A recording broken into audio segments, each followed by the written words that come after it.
Okay, doctor, we will get started. Let's honor Yes, their yes. time who have joined in. Can you please come on video? Let me introduce you. Yeah.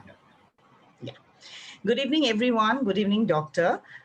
Very, very warm welcome to you this evening to come on Harsha platform. I'll just take a few minutes to introduce doctor to all of you.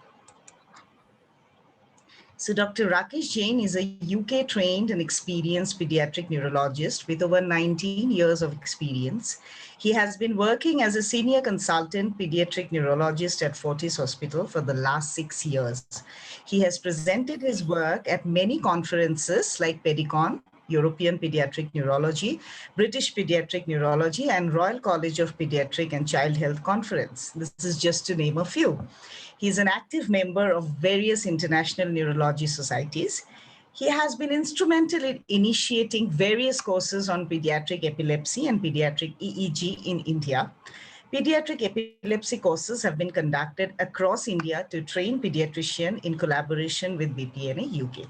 We are extremely delighted to have Dr. Rakesh Jain with us today this evening. So I will just tell a line about Harsha. So we are very obliged that he has, come on the Harsha platform today to hold an awareness talk on autism.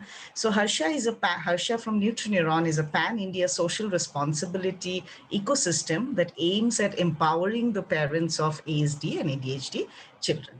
So on that note, I pass it over to Doctor. And parents, thank you so much for joining in. You may park your questions in the chat box. And also at the end, when Doctor has done speaking, you can raise your hands in the screen itself and interact directly with Doctor. Either ways is fine with us. Over to you, Doctor. Thanks, Dipanvita. Thank you very much. So, and thanks for nice introduction. So today we are starting a kind of series. So, लेकिन एक चीज है Dipanvita, I want to say, because most of our audience are Indians and I'm sure many of them understand English, but there may be few of them who might struggle with English. So majority of talk I'll try to keep in Hindi. Absolutely, doctor. अगर किसी parents को कोई problem है उस language में तो please बता दें, we'll use the mixed words, लेकिन primarily इसको हिंदी में रखने की कोशिश करेंगे so that everybody understands. जरूर डॉक्टर, एंड पेरेंट्स को भी बताना चाहते हैं कि वो बेफिक्र हिंदी में डॉक्टर को पूछ सकते हैं. हिंदी में किसी भी लोकल लैंग्वेज में अगर आपको लगता है तो we'll try to help in that. तो मेन पर्पस हमारा इस टॉक का यही है कि ऑटिज्म के बारे में थोड़ा अवेयरनेस हम बढ़ाएं, लोगों को पता लगे ऑटिज्म के जो सिम्टम्स हैं हम घर में लेके ना बैठे रहें, जल्दी से जल्दी पता लगे ताकि हम उसकी कुछ जो भी हेल्प है हमारे पास उसको अवेल कर सकें. जो भी रिसोर्सेज हैं, ह्यूमन रिसोर्स हैं, मेडिसिन है, डाइट हैं, कुछ भी चीज़ें हैं, so that we can pull them for the best interest of our child. तो in this series today मेरा जो मेन मकसद है कि ऑटिज्म को इंट्रोड्यूस करना. आई एम श्योर काफ़ी पेरेंट्स उनमें ऐसे हैं जिनके बच्चे ऑलरेडी इस प्रॉब्लम से जूझ रहे हैं और उनको इस टॉक से ज़्यादा मालूम होगा, बट दैट इज़ फाइन. लेकिन काफ़ी लोग ऐसे भी होंगे जिनको बिल्कुल नहीं पता है, कुछ नए पेरेंट्स भी हैं. And what we will do, we will try to, I mean जो ये हमारा कन्वर्सेशन रहेगा इसको हम यूट्यूब वगैरह पे शेयर भी करने की हम कोशिश करेंगे सो दैट जो भी हमारे एक्सपीरियंसेस हैं उससे दूसरे लोग भी सीख सकें. जो गलतियां हमने अपनी जर्नी में की हैं, जो नुकसान हमने किए हैं, वो सेम नुकसान हमारे दूसरे फेलो कोलीग्स ना करें. ये हमारी गलतियों से कोई दूसरा सीखे तो ये बहुत अच्छी चीज़ है. तो आज का मेन, जैसे मैंने बताया है कि ऑटिज्म का ओवरव्यू हम करेंगे. I will talk for about 10-15 minute के लिए मैं बोलूँगा, उसके बाद we will take the questions. ठीक है, लेकिन will try to keep it every monthly और हम ऑटिज्म को थोड़ा डिटेल में खींचने की कोशिश करेंगे मंथ ऑन मंथ बेसिस. जैसे next time we will talk about कि ऑटिज्म के क्या कॉज होते हैं, कितना डिटेल में हम जाके उनको इन्वेस्टिगेट कर सकते हैं. एक उसमें हम बात करेंगे कि क्या ट्रीटमेंट ऑप्शंस हैं, या अलग अलग ट्रीटमेंट को भी हम 2-3 पार्ट्स में डिवाइड कर सकते हैं. पेरेंट्स की क्या प्रॉब्लम्स हैं, सिबलिंग कैसे स्ट्रगल करते हैं, अगर एक परिवार में एक बच्चे को ऑटिज्म है तो पेरेंट्स किस तरह से मतलब स्ट्रगल करते हैं, उसको सिबलिंग को क्या प्रॉब्लम्स आती हैं. तो we will try to cover many aspect of autism, not just कि ऑटिज्म क्या है और ये हमने ऑक्यूपेशनल थेरेपी और ये 2 चीज़ें करानी. ये जो स्निपेट है छोटा सा, ये तो मैं 1 मिनट में ख़त्म कर सकता हूँ, but that is not the point. हम ये चाहते हैं कि कम्युनिटी पर्सपेक्टिव से, I don't want to use lots of medical jargons. जो हम मेडिकल कॉन्फ्रेंस में स्पीच देते हैं वो बिल्कुल अलग है. यहाँ पे हम ये बताना चाहते हैं कि प्रैक्टिकली क्या इसका इम्पैक्ट है और किस तरह से हम उसको बेनिफिट ले सकते हैं, मतलब जानकारी होने के साथ में। तो with this note I will start with autism है क्या। ऑटिज्म मेनली हमारे पास पेरेंट्स आते हैं, थोड़ा सा लेट हो जाते हैं। जनरली मैं आपको बताऊं, अगर मैं अपना डेटा आपके साथ शेयर करूं तो करीबन क्या रहता है कि 3 साल का बच्चा, जनरली मैं बता रहा हूँ, वैसे तो आजकल पेरेंट्स बड़े अवेयर हो गए हैं, 1 साल का बच्चा भी अगर थोड़ा सा कंसर्न है तो वो आ जाते हैं हमारे पास, लेकिन जनरली अराउंड 3 इयर्स के आसपास, पौने 3 ढाई साल के आसपास आते हैं पेरेंट्स कि जी हमारा बच्चा बोलता नहीं है, अभी तक कोई शब्द नहीं बोलता है, या उनको ये लगता है कि जिसने बोलना शुरू तो किया था 1.5 साल के आसपास, उसके बाद कुछ शब्द इसने छोड़ दिए और 2 साल की उम्र तक इसने बोलना बिल्कुल ही बंद कर दिया है। और हमें लगा कि ये बोलना शुरू करेगा, लेट बोलना शुरू करेगा, लेकिन डॉक्टर साहब अब तो ये नहीं बोल रहा है, हम क्या करें, तो कोई प्रॉब्लम है इसको। और बहुत सारे लोगों को ऑटिज्म का नहीं पता होता, उनके लिए एक नया शब्द होता है, तो हम कई बार वो पूरा इंटरव्यू लेने के बाद बता देते हैं कि हमें ऐसा लग रहा है, तो दे गेट शॉक कि ये क्या है, डॉक्टर को 15-20 मिनट बच्चे के साथ बिताया और ये बोलता है कि मेरे बच्चे को ऑटिज्म है। तो बात थोड़ा सा हजम करने में भी समय लगता है, which is not I mean wrong. Parents perspective से अगर आप देखते हैं तो उनको लगता है कि बच्चा ठीक है, और सोसाइटी में बहुत सारे ऐसे आपको एडवाइस मिल जाती हैं कि जी हमारे बेटे ने भी 4 साल की उम्र में बोलना शुरू किया था, और जो है इसका जो बड़ा मामा था उसने भी 3 साल में बोला था, now they are all fine. वो भी हो सकता है, ऐसा नहीं है कि जो बच्चे लेट बोलते हैं उनको ऑटिज्म ही होता है, लेकिन हमारा मानना ये है कि delayed speech is one of the most important indicator of autism. It is not diagnostic of autism. तो अगर ऐसा है तो हमें घर में लेके बैठे नहीं रहना है, आप डॉक्टर के पास जाएंगे, किसी भी नज़दीकी डॉक्टर, इवन आजकल तो पीडियाट्रिशियन भी बहुत अवेयर हो गए हैं, आपको ऐसा नहीं है कि पीडियाट्रिक न्यूरोलॉजिस्ट कोई ढूंढना है, जो कि कंट्री में बहुत ज़्यादा नहीं है। आप पीडियाट्रिशियन के पास भी जा सकते हैं और उनको बताएंगे तो उनको समझ में आ जाएगा कि हाँ समथिंग इज रॉन्ग, और कोई चिंता वाली बात नहीं है, तो at least you can get reassured. तो सबसे पहले तो ऑटिज्म में होता क्या है, एक चीज है कि डिलेड स्पीच, जो सबको दिखती है कि हाँ बच्चे को स्पीच में प्रॉब्लम है, उसके अलावा क्या रहता है, उसके अलावा हमारा इश्यू इसमें रहता है कि मेन बॉटम लाइन क्या है ऑटिज्म का, it revolves around poor communication and poor emotional reciprocation. Dipanvita, can I get rid of the screen actually? I'm getting distracted when the people joining in. How can I? Okay, I'll do something. Just a second. Or I can minimize it, can I? You can minimize it. That's one thing. But then, yeah, we can still see. You can minimize the screen. And I will also try to put a setting here. Just give me a moment, doctor. Please give me a moment. I have minimized it. Okay. Is that fine for you? Is that fine for you? Yeah, that's fine. I will just off the sound also, doctor. I love the sound also. Yeah. Sure. Thank you. Beat now. Yeah. तो autism में mainly होता क्या है, there is a problem in social communication, interaction, and there are certain repetitive behaviour, very restricted interest. तो इन सब बातों का मतलब क्या है, तो पहला हमने बोला कि कम्युनिकेशन में प्रॉब्लम। कम्युनिकेशन बहुत सारे अलग अलग तरीकों से होती है, एक तो वर्बल कम्युनिकेशन है, मैं बोल रहा हूँ और आप सुन रहे हैं, ठीक है, दिस इज वर्बल कम्युनिकेशन, तो ये लैक करती है। कम्युनिकेशन के जो भी पार्ट्स हैं वो सब लैक करते हैं उसमें। One is verbal, second is non verbal communication. जैसे मैंने बोला एंड मैं आपसे पूछता हूँ कि हाँ ये ठीक है, तो आप मुझे कुछ कहते हैं यस, कुछ गर्दन हिला देते हैं, तो गर्दन हिलाने का मतलब क्या है, it is non verbal communication. और जेस्चरल कम्युनिकेशन, आपको कोई सवाल पूछना है कुछ है, तो आप कई बार बोलते हैं कि मेरे को सवाल पूछना है, कई बार आप हाथ उठा देते हैं, तो आई कैन अंडरस्टैंड कि you want to ask something, so you are communicating through gestures, कि आपने हाथ उठा दिया या गर्दन हिला दिया, गर्दन मना कर दिया कि ये गलत है। तो one is verbal communication, other is non verbal communication. उसके अलावा what are the other communication, emotional communication. आप अगर परेशान हैं, आप जो है गुस्से में हैं या आप हंस रहे हैं, तो सामने वाला बंदा समझ सकता है कि yes this person is angry, तो मेरे को ऐसे बिहेव नहीं करना है, या आपको गुस्सा आया है तो मेरे को 5 मिनट शांत बैठना है, उसके बाद हम लोग बात करेंगे। तो they are all means of communication.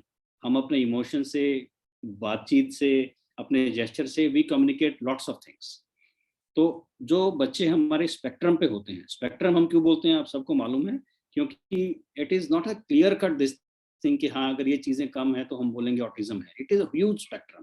Spectrum के लोअर एंड पे जो प्रॉब्लम है वो ऐसी प्रॉब्लम लगती है कि प्रॉब्लम है भी और प्रॉब्लम नहीं भी है, और स्पेक्ट्रम के दूसरे एंड पे आप जाके देखोगे तो it could be a severe problem. So we call it autistic spectrum disorder. हम ऑटिज्म आजकल नहीं बोलते हैं, इट्स अ बिग स्पेक्ट्रम. तो एक तो हमारा कम्युनिकेशन में गैप होता है इसमें, all sort of communication are lacking. दूसरा, बिहेवियर जो बच्चे का होता है इसमें बहुत ही रिस्ट्रिक्टेड इंटरेस्ट होते हैं. अगर मेरे को कार्ड्स को किसी एक तरीके से रखना है, उसमें मजा आता है, तो I will put that in the same way. अगर कार्स, मेरे को कार अच्छी लगती हैं तो मैं कार से ही खेलूंगा. मेरे घर में बहुत सारी कारें हैं और I will try to enjoy with the cars. अगर मेरे को स्पिनिंग में मजा आता है तो I will keep on spinning. दूसरे बच्चे हैं, they are doing so many thing, लेकिन हमारा बच्चा है क्या, वो स्पिनिंग ही करनी है उसको. बेशक कार मिल जाए उसको स्पिन करेगा, स्टूल मिल जाए उसको स्पिन करेगा, खुद बैठ जाएगा स्टील पे, उसको स्पिन करना शुरू कर देगा. तो ऐसे बहुत सारे तरीके से जो हमारे रिपीटेटिव बिहेवियर्स इन बच्चों के हो सकते हैं, और इंटरेस्ट बड़े रेस्ट्रिक्टेड होते हैं. जैसे कई पेरेंट्स को ऐसा लगता है कि उनका बच्चा जो है टॉयज के साथ प्रॉपरली नहीं खेलता है. जैसे लेट से कोई गुड़िया है 2 साल की, 2.5 साल की, और वो डॉल्स के साथ खेलती है. तो नॉर्मल जो बच्चा है वो डॉल के साथ खेलेगा, उसकी आईज को बताएगा, नोज को बताएगा. लेकिन कुछ बच्चे ऐसे होते हैं वो उसको बिल्कुल ही एक डिफरेंट तरीके से, they will focus on the eyes only, कि उसके आईज के बाल निकालने हैं उसके, या हेयर पे फोकस कर दिया. तो it is very unusual type of play, I mean this children could have. तो अगर आपको कोई भी ऐसा संशय लगता है इन बच्चों में कि आंखें कम मिलाते हैं, आंखों से भी कम्युनिकेशन होता है, बोलते नहीं हैं, या आपका नॉन वर्बल उससे जवाब नहीं देते हैं, या इमोशनल रिस्पॉन्स आपको पुअर आता है, या जैसे 1 साल का बच्चा है, फिंगर पॉइंटिंग नहीं करता है. 1 साल का बच्चा आमतौर पे क्या है, आप उसको बोलो कि देखो ऊपर हवाई जहाज है, तो वो फिंगर पॉइंट करके दिखा सकता है आपको. या वो उधर डॉगी कहाँ है तो वो दिखा देगा कि यस हियर इज डॉगी. लेकिन with autism you may not have these kind of gestural जो फिगर्स होते हैं. तो फिंगर पॉइंटिंग हमारा आमतौर पे 1-1.25 साल तक बच्चे में आ जाना चाहिए. अगर वो नहीं आता है तो देयर इज अ प्रॉब्लम. अगर आप बच्चे का नाम बुलाते हैं रोहित, तो आमतौर पे 1 साल का बच्चा अपने नाम को रिस्पॉन्ड करता है. अगर यहाँ पे बच्चा रिस्पॉन्ड नहीं कर रहा है तो I am telling you these are the early science of autistic spectrum disorders. It doesn't mean that एक चीज अगर मिसिंग है तो ऑटिज्म पक्का है, लेकिन थोड़ा सा हमें अलर्ट हो जाना चाहिए. And we should try to see what are the other science of autism, other symptoms क्या है ऑटिज्म के, और क्या हमें किसी हेल्प की जरूरत है. या ऐसा भी है, आजकल नेट पे बहुत सारी इन्फॉर्मेशन अवेलेबल है. आप नेट पे जाओगे तो you will become even you would know more than the doctors and the therapist in this field. बहुत सारी इन्फॉर्मेशन आजकल फ्रीली अवेलेबल है. तो एटलीस्ट इनमें से कोई भी चीज अगर आपको लगती है कि बच्चा नहीं कर रहा है तो गो थ्रू इट. एक छोटी सी चीज के लिए भी डॉक्टर को विजिट करने की जरूरत नहीं है. You go through it and then you see कि और कोई चीजें तो नहीं हैं जो हमें अलर्ट करती हैं कि ऑटिज्म स्पेक्ट्रम पे बच्चा है. और अगर अभी नहीं है तो हम एक बार देख ले, रियश्योर हो गए हम, चलो अभी ठीक लग रहा है हमें, लेकिन 1-2 चीजें हैं जो थोड़ा सा हमारे दिमाग में खटकती हैं, तो उनको हम ऑब्जर्व करते हैं, और 1 महीने के बाद फिर हम रिविजिट करते हैं कि वो चीजें चली गई, कोई और चीज तो नहीं आ गई हैं जो ऑटिज्म की तरफ इशारा कर रही हैं. तो as long as you are aware, आपकी 50% प्रॉब्लम तो वहीं सॉल्व होनी शुरू हो जाती है. जब हम इग्नोर करते हैं, we invite more and more of the problems. तो ये बहुत छोटा सा मैंने दिया है कि ऑटिज्म क्या है, मतलब किन चीजों पे हमें शक करना चाहिए कि ऑटिज्म हो सकता है. दूसरा, briefly I will touch upon कि ऑटिज्म होता क्यों है. एक बच्चे को ऑटिज्म है फैमिली में, दूसरे को नहीं है, तीसरे को नहीं है, चौथे को पड़ोस में आपको ऑटिज्म मिल जाता है. ठीक है, होता क्यों है. अगर हम स्टडी को देखें internationally, I mean this is a problem, this condition is so prevalent कि यूएस में काफ़ी स्टडीज हो चुकी हैं, अब तो इंडिया की भी स्टडीज आनी शुरू हो गई हैं. करीब करीब आप ये देखिए 100 मतलब 60-70 जो बच्चे होते हैं 1000 के पीछे, उनमें से मतलब हमें लगता है कि ऑटिज्म होने के चांस रहते हैं इन बच्चों में, कुछ ना कुछ तो फीचर्स रहता है. तो we have to be very very careful actually when we see these symptoms of autism. And as far as causes are concerned, it is a multifactorial disease. हम एक पॉइंट नहीं बता सकते हैं कि ये जो है एक मच्छर ने काट लिया तो ये मलेरिया हो गया. It is not like that, it's a multifactorial. कुछ जेनेटिक चीज़ भी हमें देखने को मिली हैं, कुछ एनवायरमेंटल भी चीज़ आती हैं कि भाई अगर एक पर्टिकुलर एनवायरनमेंट है हम बच्चे को दे रहे हैं तो शायद वो भी कंट्रीब्यूट करता है। कौन कितना कंट्रीब्यूट करता है आज के दिन हमें नहीं मालूम है पूरा अच्छे तरीके से। शायद कोई जेनेटिक प्रेडिस्पोजिशन है, परिवार में एक बच्चे को हो जाता है दूसरे को नहीं होता है, कोई जेनेटिक है, कोई मेटाबॉलिक प्रॉब्लम है, बहुत सारी चीज़ें हैं, दिमाग के अंदर अंदरूनी दौरे चल रहे हैं। तो कॉज के ऊपर हम अलग से बात करेंगे, डिटेल में थोड़ा सा करेंगे, क्या टेस्ट हमें कराने चाहिए क्या नहीं कराने चाहिए, पर लेकिन थोड़ा सा फ्लेवर मैं आपको आज दे रहा हूँ कि कॉज जो रहते हैं अगर हम पूरा जोर लगाएं, दुनिया में जितने भी टेस्ट अवेलेबल हैं वो सब करा के भी हम देखते हैं तो मैक्सिमम 30% केसेस में हमें काउज पता लगता है। आज के दिन 70% में कारण हमें पता नहीं चल पाता है कि ऑटिज्म इस बच्चे को क्यों है, लेकिन फिर भी हमें कोशिश करनी चाहिए क्योंकि कॉज पता लग जाए तो शायद हम कोई बेहतर दवा दे सकें, बेहतर कोई ट्रीटमेंट ऑप्शन आपके लिए ढूंढ सकें। उसके बाद फिर हमने कॉज में भी थोड़ा सा ध्यान कर लिया है, ऑटिज्म क्या है थोड़ा पता लग गया है, now we are on board that yes my child has autism autistic spectrum disorder, now what. फिर सबसे बड़ा सवाल पेरेंट्स को क्या आता है कि भी क्या ये ठीक हो सकता है, क्या मेरा बच्चा बिल्कुल ठीक हो जाएगा। Again this is very difficult question, इसका भी यस और नो में कोई आंसर नहीं है हमारे पास। कोई ऐसा क्योर नहीं है कि अगर बच्चे को ऑटिज्म डायग्नोस हो गया है, और डायग्नोस भी क्या है, इट्स क्लिनिकल ऑब्जर्वेशन, कोई ऐसा ब्लड टेस्ट नहीं है, कोई एमआरआई नहीं है, कोई सीटी स्कैन नहीं है जो करे और हम करके बता दें कि yes this is confirm. It is all clinical diagnosis, हमारी ऑब्जर्वेशन है, पेरेंट्स के साथ इंटरव्यू है और बच्चे को एग्जामिन करके then we come to this conclusion. There are certain diagnostic criterias और भी चीज़ें हैं जो हम डायग्नोसिस वाले सीरीज में बात करेंगे, लेकिन कोई सिंगल ब्लड टेस्ट या ऐसी कोई चीज़ नहीं है जैसे कोविड का आपने आरटीपीसीआर करा लिया तो आपने कंफर्म कर दिया कि कोविड हो गया है। ऑटिज्म में ऐसा नहीं है। तो वंस वी डायग्नोस ऑटिज्म, सबसे ज़रूरी चीज़ है कि एक्सेप्टेंस हमारी होनी चाहिए।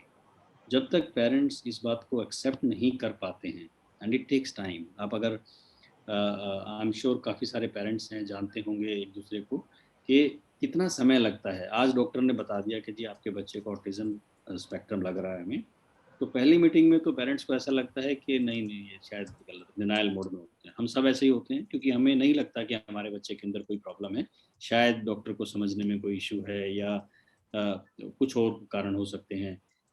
तो एक तो एक्सेप्टेबिलिटी बहुत ज़रूरी है। पेरेंट्स से मैं ये कहूँगा कि जितना जल्दी हम प्रॉब्लम को पहचान लेंगे उतनी ही जल्दी हम उसके लिए तैयार होंगे, उसके लिए काम करने। अगर हम प्रॉब्लम को नहीं पहचानेंगे तो इट कैन टेक टाइम, और समय इसमें बहुत ज़्यादा इम्पॉर्टेंट है। जितना जल्दी हम इंटरवेंशन शुरू करते हैं उतनी ही जल्दी हमारे रिजल्ट्स आते हैं। और रिजल्ट्स की भी बड़ी छोटी सी विंडो है। आप ये देखिए, आमतौर पे 2-2.5 साल की उम्र में बच्चे का पता लगता है इसमें, ठीक है, और 4 साल की उम्र में आप चाहते हो बच्चा हमारा स्कूल में प्री नर्सरी में पढ़ना शुरू हो जाए, तो विंडो कितनी है आपके पास, मैक्सिमम 1, 1.5, 2 साल की। और उस 2 साल में से भी हमने साल 6 महीना डिनाइल में निकाल दिया कि नहीं है बच्चे को अपने आप ठीक हो जाएगा, तो it becomes very very difficult. जब आप 4 साल में बच्चे को स्कूल के लिए लेके जाते हो और नॉर्मल मेन स्ट्रीम जो स्कूल टीचर्स हैं उनको समझ में नहीं आता है कि इस बच्चे को हम कैसे ट्रेन करेंगे, तो वो मना कर देते हैं simply. Then it becomes very very difficult situation for the parents कि अब क्या करें बच्चे को, क्योंकि स्पेशल स्कूल की तरफ जाना भी एक बहुत बड़ा डिसीजन होता है। तो इसलिए मेरे को ये लगता है कि जितना जल्दी हम प्रॉब्लम को पहचान के और उस पर हम काम करना शुरू कर दें उतना ही बेहतर रिजल्ट है।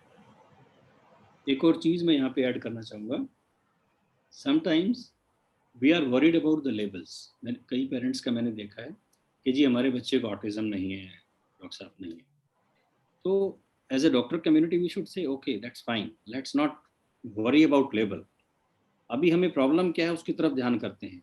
3 साल का बच्चा है, बोलता नहीं है, कुछ रेस्ट्रिक्टेड इंटरेस्ट हैं, ऑटिज्म जैसा लग रहा है, और लेट्स से कि ऑटिज्म नहीं है, ठीक है, तो at least we should do those things which will help him. अगर स्पीच में प्रॉब्लम है तो let's get started in speech therapy. अगर उसको लिखने में समस्या आ रही है, फाइन मोटर स्किल्स में प्रॉब्लम है, तो ओटी शुरू करते हैं, उसका एबी शुरू करते हैं। ऑटिज्म का लेबल मत दो आप, लेकिन बाकी काम तो हम शुरू कर सकते हैं ना। अगर उसको गट में कोई प्रॉब्लम है, कोई फूड से एलर्जी है, मिल्क से प्रॉब्लम है, तो उसकी गट के लिए जो भी हमें दवाइयाँ देनी है, टेस्ट कराने हैं, वी शुड स्टार्ट दैट। हम एक लेवल का क्यों वेट करें। अगर आपको लेवल का वेट करना है, साल 6 महीना उसमें आपको इंतजार करना है, करिए आप, लेकिन बच्चे का नुकसान हमें नहीं करना चाहिए. We should get on to the job whatever we can help the child. तो ट्रीटमेंट ऑप्शंस क्या हैं उसमें? हमारी थेरेपीज हैं, लॉट्स ऑफ थेरेपीज जो मैंने नाम दिया है, और कुछ कॉज में निकल के आता है तो उसके हिसाब से कुछ मेडिसिन भी मिल जाती हैं, या there are certain products actually कुछ सप्लीमेंट्स भी रहते हैं इसमें, ओमेगा 3 वगैरह हैं, और काफ़ी सारी चीज़ें हैं, जैसे गट ब्रेन एक्सिस के ऊपर भी बहुत सारा वर्ल्ड वाइड काम चल रहा है. तो देयर आर सर्टेन मेडिसिन जो हम अगर बच्चे को देते हैं तो वो गट ब्रेन एक्सिस को भी इम्प्रूव करती है. तो वो बहुत सारी चीज़ें हैं जो with time we will explore. At the end I would say assess first of all, recognize yes there is a problem, and then you manage. तो hopes are there. अब lots and lots of hopes are there. आप ये मत सोचिए, काफ़ी लोग बोलते हैं कि ऑटिज्म डायग्नोज हो गया तो बड़ी प्रॉब्लम है, बच्चा मेन स्कूल में नहीं जाएगा. ऐसा नहीं है. अगर आप ऑटिस्टिक जो हमारे जो स्पेक्ट्रम पे बच्चे हैं, उनके पेरेंट्स की बहुत बड़ी कम्युनिटी है वर्ल्ड वाइड. आप इंटरेक्ट कर सकते हैं उन लोगों से, और उनसे बात करके आप देखोगे कि जो लोग पॉजिटिव रहते हैं और टाइमली काम करते हैं, उनके बच्चे दे डू वेरी वेल. काफ़ी तो इंटरनेशनल लेवल तक पहुंच जाते हैं स्पोर्ट्स वगैरह में. तो आप ये मत सोचिए कि ऑटिज्म अगर डायग्नोस हो गया है तो हमारे बच्चे की सारी होप्स ख़त्म हो गई हैं. There is plenty of hopes, and काफ़ी चीज़ें हो रही हैं, और इतना ज़्यादा रिसर्च ऑटिज्म के ऊपर अभी हो रहा है. तो every day we are getting new news actually about new gene, new therapy, new medicine. ठीक है, तो please be in touch with those groups and with your doctors, so that you can be aware of what latest is, और जो भी अभी हमारे पास है, try to utilize all those resources so that we can benefit our children at best. Thank you very much. You can ask the questions. Thank you so much, Doctor. I can't thank you enough. Kuch jo points that has come out of the talk, very, very, simple words, simple thoughts, and you have conveyed it to the parents in such a nice way. मैं जो 2-3 points है कि we cannot emphasize more that time जो waste होना है या बच्चे के लिए जो शुरुआत जल्दी होना है, उस बारे में जो आपने you have put the emphasis on that is very, very important. And then you touched upon labeling, which is such a it's the biggest thing probably in the parents' mind at certain points. So thank you for touching upon all those points. We'll start interacting with the parents now. Yeah. Yes. Hi ma'am. Ma'am, I wanted to ask something to sir. Sir, आपने मेरी बेटी को diagnose किया था mild autism. So mild से भी कम कहा था आपने उसको. So she is 2 अभी वो 3 साल की हो जाएगी. So I wanted to ask कि mild autism से बच्चा ठीक हो सकता है, and what will be how will she, मतलब जब वो बड़ी होती है तो वो स्कूल में जा सकती है कि नहीं, and what will how she will be. मतलब माइल्ड और जो सीवियर में जो क्या मतलब गैप है. एंड सिंस अभी स्पीच वगैरह तो हम उसको कोई बाहर से कोई दे नहीं रहे, बिकॉज इट्स लॉकडाउन एवरीवेयर, सो कोई भी ऑक्यूपेशनल थेरेपी, स्पीच थेरेपी नहीं चल रही है. So what can we do at home being a parent, and how can we treat mild autism? Whether this is mild autism, moderate autism, therapy line is generally the same. मैंने आपको OPD में भी बताया होगा. We have to work on the therapies, occupational therapy, speech, main चीज़ें हैं, और बाकी चीज़ें they will be customized. जैसे ही आप थेरेपिस्ट के पास जाते हैं, मंथ ऑन मंथ बेसिस जो प्रोग्रेस बच्चा करता है, उसके हिसाब से नए प्लान बनाए जाते हैं. And it is very, very small goal setting actually for the child, for the parents, and whatever small thing we achieve, we should, capitalize on that.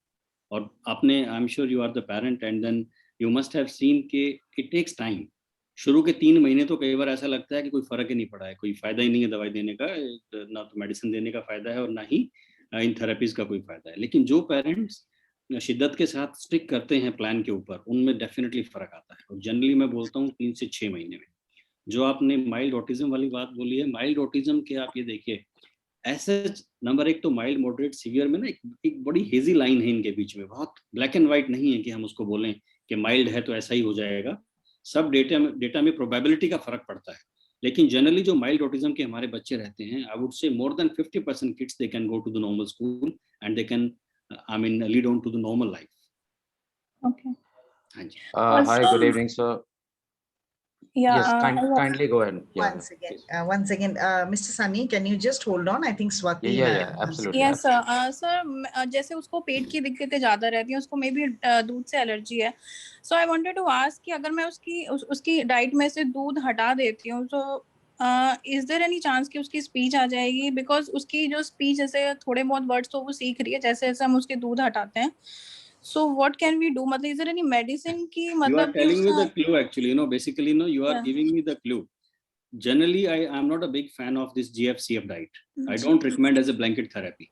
लेकिन जिन बच्चों में हमें लगता है कोई लैक्टोज इंटॉलरेंस है या ग्लूटेन से कोई हाइपर सेंसिटिविटी है, गट के सिम्टम्स हैं, तो उन बच्चों में एक तो वो diet exclusion is very important. जो चीजें हमें दिख रही है उसका तो कोई मतलब ही नहीं है कि हम उसको यूज ना करें, ठीक है ना. आपको मालूम है कि मिल्क से प्रॉब्लम है तो that is the first thing to get out of it, ठीक है. और सेकेंडली जो गट डिसबायोसिस का जो मैंने टच किया है, now it is there are lot of things actually जो ये ब्रेन बायोम जो एक मेडिसिन है जो हम लोग आजकल देते हैं, उसमें क्या रहता है कि देयर आर सर्टेन बैक्टीरिया, जैसे आप एवरीबडी नोज अबाउट एंटीरोजर्मिना जो डायरिया में हम बच्चों को देते हैं, जो हेल्दी बैक्टीरिया होते हैं जो आपकी कौन सी गट उसके कर्ड के अंदर भी होते हैं, which are very important for the gut health. वो बैक्टीरिया अगर डेप्लीट हो जाते हैं तो गट में प्रॉब्लम आ जाती है. तो ऐसे ही there are certain bacteria which improve the gut brain axis. तो वो अगर हम कंज्यूम करते हैं तो it helps in improving of gut brain axis in all the children and even more in those children who have some gastric trouble. तो इसमें आप मिल्क को एक्सक्लूड कर सकते हैं. दूसरा, we can talk about that when you will come next time. Okay sir, thank you sir. Thank you. Thank you Swati. Yes, Mr. Sunny, please go ahead. Hi, good evening sir. Thank you for the session first. So as you know that we visited you and you diagnosed our son as with a light mild autism, and due to lockdown I have come down to my hometown Gwalior now. Here we don't have much of access of the services as of now for OT and also interruption aa raha hai uska since January se.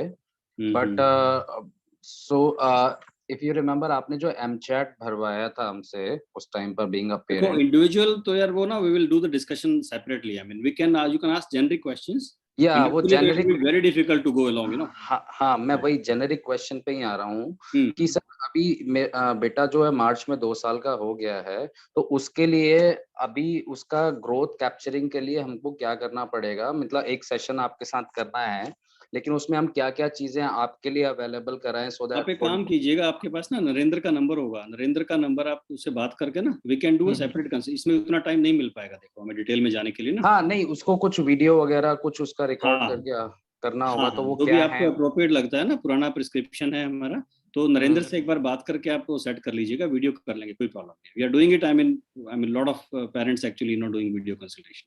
And sir ideally 2-year-old के लिए 2-3 word के sentences से form करना, is it 2 years पे? That's a good question actually. 2 साल के बच्चे को आइडियली कम से कम ही should be able to put 2 words together, ठीक है ना, 2 or 3 words, छोटे छोटे सेंटेंस. मेरे को खाना दे दो, मुझे बाहर जाना है, मतलब he should be able to make that. He may not be able to use the verb, लेकिन 2 शब्द जोड़ने आपको आने चाहिए 2 साल की उम्र में. हाँ तो सर ये तो कर ले रहा है, बट स्टिल मैं बात करके उनसे और रिकॉर्डिंग कर then I will get a session. Very good. Thank you sir. Hello. Hello. Yes. We can't see your name. It comes as a dot. Can you introduce and then ask the question? Yeah, we said Karamveer. Okay. Yes, please go ahead. बेटा 2 साल का है, उसको भी mild autism के symptom है, तो उसको पिंचिंग ही मतलब जब भी उसको कोई गोदी में लेता है तो सारी स्किन जो है ना वो पिंच करता है, बहुत ज्यादा पिंचिंग की हैबिट है. ये इम्प्रूव हो सकती है या फिर this is also a symptom कि उसको? हाँ, see it's a part of restrictive behaviour. अब इन बच्चों में क्या है, दे एंजॉय सर्टेन थिंग्स, ठीक है. वो pinching is part of them, उनको मजा आता है. कई लोग होते हैं उनको सेंसरी बहुत ज्यादा होता है, they want to touch everything. जहाँ पे भी वो जाएंगे they will touch the walls, touch the sofa, so much so के सोफे पे अगर कोई बंदा बैठा है तो उसमें फर्क नहीं कर पाते हैं. They will start touching the person as well and it looks very odd sometimes. तो it is part of the symptomatology of autistic spectrum तो उसमें there are sensory integration therapy, sensory diet की भी हम बात करते हैं, तो yes definitely it can be improved. Try करवाते सेंसरी सर, उसको एक्सरसाइजेस वगैरह करवाते हैं हम, मतलब लाइक जो कुछ भी करवाएंगे तो ही स्टार्ट ईटिंग, लाइक उसको बॉल दिया है, बोलेंगे थ्रो, बट वो बॉल मुंह में ले लेगा। हाँ, वो सेंसरी इश्यूज हैं, माउथ के भी हैं, it takes time actually. No, अभी कहाँ रहते, कहाँ पे हैं? सर हिसार रहते हैं, होम टाउन। हमने भी तो आपको हिसार कंसल्ट किया में था। प्रॉब्लम क्या है ना, हिसार में कोई सेंटर हमारा है नहीं बढ़िया कोई ना उधर, because Hisar I used to go, I mean go there for OPD. Okay चलो सर। डिटेल में बाद में करते हैं आप। ठीक है, चलिए ठीक है। हिसार सर में है फिर नहीं हम, कोई सेंटर, अच्छा सेंटर नहीं है, दैट्स द प्रॉब्लम। हाँ यही दिक्कत है सर, अभी लॉकडाउन है तो अभी वैसे भी सेफ नहीं है जाना। यस यस यस, चलिए विल कनेक्ट सेपरेटली, कोई बात। ओके सर, ये पिंचिंग की हैबिट कैसे इंप्रूव मतलब ठीक हो सकती है? एक्चुअली ये बहुत ज्यादा एनोइंग है, वो मतलब हर तरीके से उसमें सिखाते हैं, बट कुछ मेडिसिन भी स्टार्ट की जा सकती है। तो again I will see, detail के लिए तो मैं बोलूंगा आप एक बार नरेंद्र से कांटेक्ट, नरेंद्र का नंबर होगा आपके पास, आई एम श्योर। नहीं सर नहीं है, एक बार बता दीजिए। आप लिख लीजिए 8800। I will type on chat also for everybody's sake. Okay. Yeah. 8800186486। 8800186486 okay sir. to take ठीक है। your appointments, right, doctor? या Yeah. Okay, thank you sir. Thank you.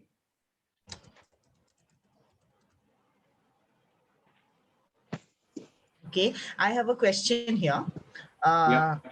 Is there an effective treatment of autism in stem cell therapy with patient bone marrow? Oh my God.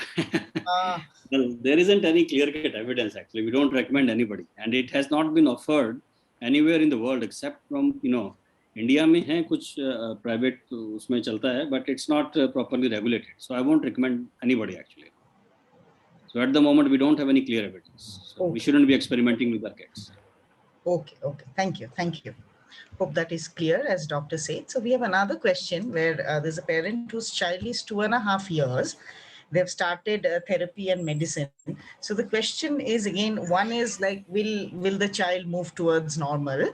How to to age-based behavior? Like, is there any reference where they can check that the child is improving, or there is a milestone comparison that can be done with normal age group and stuff? Yeah, see, 2.5 years is the right age. If you do right intervention, then yes, there's a lot of improvement. As far as tracking the growth is concerned, lots of milestones are there which will appear at a particular age. If they are not there, it means the child is lagging behind. 1 second, please mute yourself. At 2.5 years, 3 years, child should be able to make small sentences very clearly. He should be audible. He should be able to talk one-to-one. He should be able to use your emotional, language, your gestural language. So communication is kind of perfect at 3 years of age. You must have seen, all of us have seen 3-year-old kid. So as far as language and the speech is concerned, 3-year-old child should be able to speak one-to-one, although small sentences, not the complex one. But apart from this there are other criteria sir. 3 साल का बच्चा जो है, अगर आप growth में देखते हैं, he should be able to jump, he should be able to hop on one leg, balance बहुत अच्छा होता है। फाइन मोटर में अगर आप जाके देखते हैं तो there is a trajectory, like 3 साल पे child should be able to dress undress himself और हरसेल्फ। सिर्फ उनको बटन या अनबटन करने में थोड़ा दिक्कत आ सकता है, शू लेसेस टाई करने में दिक्कत आ सकता है, जो कि 4 साल की उम्र तक आते हैं। तो लाइक वाइज अगर आप इंटरनेट पे भी देखोगे ना आपके what are the milestones for 2 years age, तो आपको काफी सारी लिस्ट मिल जाएगी उसमें, and it is important to keep track. और सेकेंडली, जो भी आपका फिजिशियन है, जो पीडियाट्रिशियन है या पीडियाट्रिक न्यूरोलॉजिस्ट हैं आपके पास, तो दे जनरली, जैसे कोई भी बच्चा हमारे क्लिनिक में आता है तो ये बेसिक चीज दिमाग में रहती है। बेशक एपिलेप्सी का बच्चा है and he is absolutely fine, तो वो हमारे माइंड में रहता है कि उसके डेवलपमेंट माइलस्टोन्स इन टाइम है, कुछ डिले तो नहीं है, तो वो वी स्क्रीन एक्चुअली। ऑफिशियली बेशक हम पूरा असेसमेंट ना करें, लेकिन जनरली हम स्क्रीन कर लेते हैं, और अगर कहीं भी उसमें लगे कि हमें ये जिस चीज में पीछे है, then we go into the detail. Okay. See, as a part B of the question, let's say they have identified and therapies have started. So now they know these milestones. So they have to keep observing whether the child is improving based on these milestones. Is that a right expectation? Yes, that's right. I mean, just I would say a bird's eye view. I mean, If the child is developing normally, I will not be very finicky to observe every milestone. Generally, I mean, if the child is fine, 2-2.5 साल तक अगर बच्चे ने milestone achieve किए हैं, तो it is likely that he will continue to do well. Okay, thank you, doctor. We'll again pick up some other questions. Okay, Anil Sharma has asked, sir, if we see reduced in child behavior like spinning, reduction of repetitive behavior, is this a good sign, or is it a positive sign for improvement of the spectrum? Definitely. This is definitely improvement. There's no doubt about it. I mean, see, whatever problematic behavior you have been facing, अगर उस behavior में आपको improvement है, तो definitely it's a positive sign. लेकिन एक negative चीज़ ये भी है कि काफ़ी चीज़ें आपको, जैसे जिनके बच्चे थोड़े से बड़े हैं, let's say you started this journey with 2 years, on set or so, and now the child is 6-year-old. तो आपको ये भी देखना है कि कुछ सिम्टम जो 2 साल की उम्र में थे वो ठीक हो गए हैं या 50% इम्प्रूवमेंट हो गई है उनमें, लेकिन with time there could be some new challenges that you have to see. Tantrum है, बिहेवियर है, स्टिकिंग टू द रूटीन. जैसे बच्चा जितना बड़ा होगा ना, he has his own likes and dislikes. उसको अगर रस्सी के बिल्कुल एक पतले उस पे चलना है तो उसी पे चलना है. अगर इतना बड़ा रूम है आपका, 100 स्क्वायर लेट्स से फिट का रूम है, उसको उस कोने में अगर एक पर्टिकुलर पेंसिल रखनी है तो वहीं पे रखनी है. किसी ने वो पेंसिल उठा के दूसरे कोने में रख दी है तो ही विल नॉट लाइक इट. उसका शेड्यूल पूरे दिन का बच्चे का है कि मेरे को 7 बजे उठना है, 9 बजे ब्रेकफास्ट है मेरा, फिर मेरी क्लास है, उसके बाद एक थेरेपी होती है, और आप रात को जो है उसको 5 बजे ये काम करने ले जाते हो. 5 o'clock if you don't take him to that particular thing and you say okay आज हमें पार्टी में जाना है, he will not like it. तो वो चैलेंजेस आते हैं with time. I mean you will get something better, something might pop in. तो थोड़ा सा उनके लिए हमें प्रिपेयर रहना है, सो दैट व्हेन दे कम. अब जैसे इसी का एग्जांपल को मैं थोड़ा सा और आगे बढ़ा देता हूँ. अभी रूटीन का जो स्ट्रिक्टनेस है इन बच्चों में, सब में सब चीज़ें नहीं होती हैं. एक तो ये मत सोचिएगा कि जो भी हम चीज़ बोलते हैं वो हर बच्चे में ही होगी. कुछ बच्चों में बिल्कुल ठीक रहता है. तो अगर मान लीजिए आपके बच्चे को स्टीरियोटाइप रूटीन का स्ट्रिक्टनेस है कि मेरे को ऐसे ही काम करना है, एक ही तरीके से काम करना है, और कल आपको लंच में पार्टी में जाना है, बच्चे को भी लेके जाना है, या कोई गेस्ट आपके घर में आ रहा है कल, तो बेटर ये कि उसको बता दो बच्चे को. आपको ऐसा लगेगा कि शायद आप बता रहे हो, समझने की कोशिश नहीं कर रहा है, लेकिन फिर भी 2-3 बार उसको आप ब्रेक करके बताओगे ना, ही विल अंडरस्टैंड. और अगर वो नहीं भी समझेगा आपके हिसाब से, तो भी उसकी रिएक्शन थोड़ी सी मेलो हो जाएगी when he see the new scenario. तो इन सब चीज़ों का ध्यान आपको रखना पड़ेगा. ओके, या thank you so much for the tips, doctor. We have another question here. If a child is struggling with studies and he doesn't understand whatever is written in books, and also he is not able to remember anything, how can we help in this situation? I mean, to improve his memory and his understanding skills. Again, this is the basic thing. That is the problem that we are facing. 2 चीज़ें हैं इसकी. एक तो हमें अगर कारण पता लग जाता है कि कोई प्रॉब्लम है, कुछ मेडिसिन से क्या हम कोई हेल्प कर सकते हैं, whether the child is hyper active, क्योंकि स्पेक्ट्रम के मोर देन 50% बच्चे हाइपर एक्टिव होते हैं. अटेंशन डेफिशिएट, ADHD जिसको हम बोलते हैं, वो हो सकते हैं आगे जाके, लेकिन उनमें प्राइमरीली ऑटिज्म की प्रॉब्लम होती है. तो there are I mean some medications which can help to reduce the hyperactivity, increase the concentration. तो वो इंडिविजुअल असेसमेंट पर डिपेंड करता है कि क्या मेडिसिन उसमें हेल्प कर सकती हैं, क्या कोई डाइट हेल्प कर सकती है. तो मतलब this is bottom line, that any child with autism we have to find out the cause if we may, और उसके बाद क्या थेरेपी उस पे काम करती है, we have to customize that to the child. Okay, yeah, thank you. So we have another one, doctor. Lot of questions. Thank you for your patience. We'll try to close it in next 10 minutes. Is it all right? Yeah. That's what I was about. Appointment at 7 o'clock. We will definitely. Yeah. Thank you so much, doctor. Can a low vitamin D cause autism? As my child has low vitamin D and also bad sleeping patterns, wakes up in every 3 hours at night. Apart from melatonin, what else can we do? Yeah. See, one thing is we don't know what causes autism. Whether this is lack of vitamin D, vitamin B12, हमें नहीं मालूम किससे exactly होता है. और vitamin D can cause it not as a causal relationship 1-to-1. ठीक है, there are multifactorial things, और vitamin D might contribute in that. So what we say, once we diagnose, I mean, as autism or borderline autism, let's say. So we must make sure that the child's these basic parameters, vitamin D level, B12, iron, hemoglobin, all these things are fine. इसमें अगर कोई भी कमी है वो तो हमें treat करना ही करना है. I mean, it would be foolishness कि बच्चे के अंदर B12 कम है, vitamin D कम है, and we are talking about very fancy American therapies, and so it is completely useless. So we must make sure that our nutrition is absolutely appropriate and optimal. Very good point. और दूसरा जो sleep का आपने बताया, sleep disturbance or sleep disorders are part of the autistic spectrum disorders. तो हमें we have to address it. एक important चीज उसमें ध्यान रखने का है. एक तो sleep disturbance could be part of autism. ठीक है, we have to address that. Secondly, अगर बच्चा हर 2-3 घंटे में उठ जाता है, बहुत हाइपर एक्टिव है, इरिटेबल है, 20% kids on autism, they can have underlying epilepsy. So we have to be very astute in finding out कि बच्चे के अंदर कोई और symptom तो नहीं है which are indicating towards epilepsy, और जिसको अंदरूनी मिर्गी भी हम कहते हैं. तो जनरली इस तरह के बच्चों में खास तौर पे अगर कोई हमें रिग्रेशन का अगर वो हिस्ट्री मिलता है कि बच्चा 2 साल तक थोड़ा सा ठीक था, उसके बाद कुछ शब्द बोलने इसने बंद कर दिए, चुप हो गया बच्चा, तो ऐसे बच्चों में हमें EEG करना चाहिए. लंबा EEG हम करते हैं usually, overnight EEG, so that if there is any internal epilepsy we can give medicine for that and it helps. Okay, apparently the child's EEG was fine. She has just typed in that her EEG was fine. If EEG is fine, and I believe that EEG was done in a good center and reported by a specialist, so in that case we come to the problem. It's a kind of targeted issue now. It's a sleep disorder with autism. So उस case में sleep hygiene is the first thing. Even before starting melatonin, we should stick to sleep hygiene. What is sleep hygiene? You should have disciplined sleeping hours.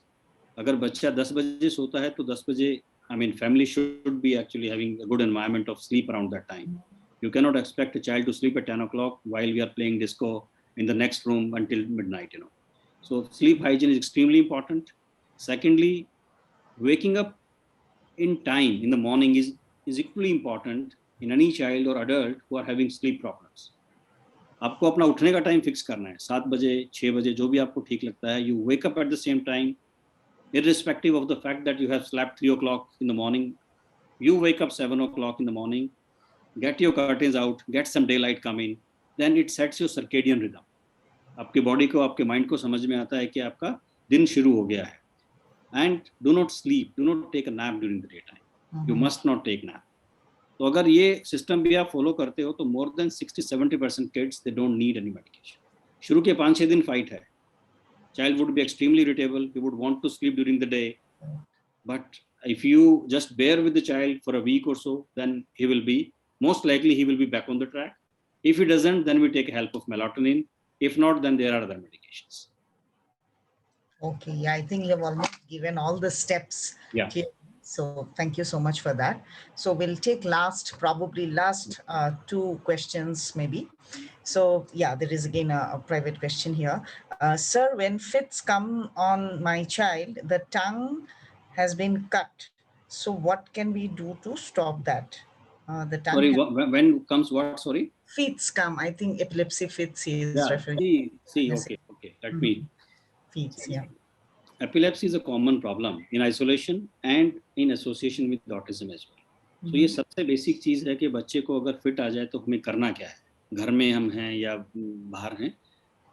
एक तो fit अगर आता है बच्चे को तो कोई बच्चे को ज़्यादा हिलाना नहीं है. Many parents they start shaking the child या उसके ऊपर पानी डालना है, वो सब कुछ नहीं करना है आपको. Just let the child very very calm. हो सके तो उसको लेटा दो आप बच्चे को आराम से, और थोड़ा सा बाई करवट दे के लेटाओ. अगर फिट शुरू होते ही टंग बाइट कर ली है तो प्रैक्टिकली आप ज़्यादा कुछ कर नहीं सकते हैं. आप तो बताऊंगा, don't try to open the mouth with force, it will damage your fingers as well. तो बच्चे को सीधा लेटा के थोड़ा सा बाई करवट दिला दें, और जनरली 5 मिनट के अंदर दौरा बंद हो जाता है. अगर नहीं हो 5 मिनट में तो आपके डॉक्टर ने आपको एक स्प्रे भी दिया होगा इमरजेंसी के लिए, you can use that spray. लेकिन अगर बिल्कुल दौरा शुरू होते ही अपने टंग अगर बच्चे की कट गई है तो there is practically you can't do anything about it. You just have to see when things have settled down and then see कि अगर bleeding वगैरह है तो immediately आप अपने नजदीकी सेंटर में ले जाएं बच्चे. Okay. Okay. Okay, so we will wrap up, but the last two questions I'm going to take because doctor has been speaking from 6 o'clock. So, and as he has assured, we'll be coming back with more topics on autism. So we'll close this session for today with only the last two questions. If at the age of 10 months, still a child is not able to make an eye contact properly, though he listens, when I say his name, is it also a matter of autism? 10 months Yes, and yes, no eye contact. yes, yes, yes. See, many parents, they are very vigilant, very aware, and we do see, I mean, children coming at 8 months, 9 months, who are not responding to the name, not establishing eye contact. तो ऐसे बच्चों में we have to be vigilant. देखना चाहिए हमें कोई और science तो नहीं है ऑटिज्म के, स्टीरियोटिपिक बिहेवियर तो नहीं है, गट के अंदर कोई प्रॉब्लम तो नहीं है, फूड इंटॉलरेंस तो नहीं है, ठीक है, and we should keep that child in our radar. जैसे ही हमें लगता है कि हाँ he is going towards that, या बैबलिंग वगैरह बिल्कुल नहीं है 10 महीने तक, या आप 1-2 महीना और वेट कर सकते हो, 1 साल पे doesn't utter any word, then yes I think we have to, I mean, treat him on the line of spectrum disorder, because if we provide any extra therapies, it doesn't do any harm actually. We are not offering any harm to the patient. We are not offering any surgery के आप surgery कराएं, वो सब कराएं. अगर हमें कोई भी अर्ली इंडिकेशन पता लगता है तो first we need to keep an eye on the child, और सेकेंडली उस प्रॉब्लम के हिसाब से क्या क्या हम चीज़ें इंप्रूव कर सकते हैं, हमें उस पर ध्यान देना है, जिसका कोई भी नुकसान नहीं. It is as good as, I mean, you are coming to me with के फीवर है 102 degree, but I don't know ये बुखार क्यों है, ये मलेरिया है, क्या है, एक क्रोसिन सिरप देने में कोई प्रॉब्लम नहीं. At least I will make the child comfortable. Yes, yes. Okay. That's very clear direction to the parents. The last question, child doesn't allow strangers to touch him. So this is creating a lot of problem in taking him for therapies. So what should we do? Any advice?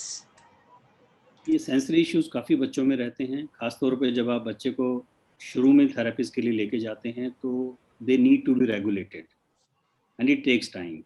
And usually therapy centres जो हैं इस बात को समझते हैं कि regulate बच्चे को कैसे करना है, और शुरू में ये जरूर ध्यान रखें, do not switch doctors and therapist every week और quickly, because these children they take time to adjust, to make friends.